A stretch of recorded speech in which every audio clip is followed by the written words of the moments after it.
জুলাই সনদ নিয়ে বিএনপিকে জড়িয়ে ভ্রান্ত প্রচারণা চালাচ্ছে একটি দল, বললেন মির্জা ফখরুল। বিরোধী দলের বিরুদ্ধে আওয়ামী ভাষায় কথা বলার অভিযোগ। ভুল বোঝানো হচ্ছে কেন যে বিএনপি জুলাই সনদ বাস্তবায়ন করতে চায় না, এটাকে পুরোপুরিভাবে একটা ভ্রান্ত ধারণা দেওয়ার চেষ্টা হচ্ছে। এটা আমি তীব্র প্রতিবাদ জানাই। সম্মানিত বিরোধী দলের নেতার কথা বলছেন বাইরে, 5 বছর করতে দেব না, এটা বাইরে কথা বলতেন আপনারা আমাদের হাসিনা।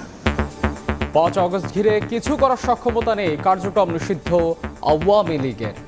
আওয়ামী লীগের এত মরুদ আছে বলে তো আমার মনে হয় না। একে তো নিষিদ্ধ ঘোষিত দল, মাফিয়া শক্তি, তারা মাঝে মধ্যে বিদেশ থেকে উকিঝুঁকি দিচ্ছে, এর বেশি তৎপরতা তো দেখি না। দেখছিলেন প্রধান শিরোনাম। দুপুরের সময় সঙ্গে আছে আমি মাহাদি ইসলাম ধ্রুব। এবার অন্যান্য শীর্ষ সংবাদ।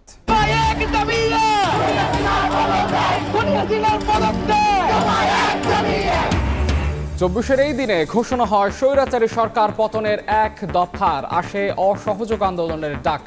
গুলির পরোয়া না করে কেন্দ্রীয় শহীদ মিনারে জড়ো হন ছাত্র জনতা।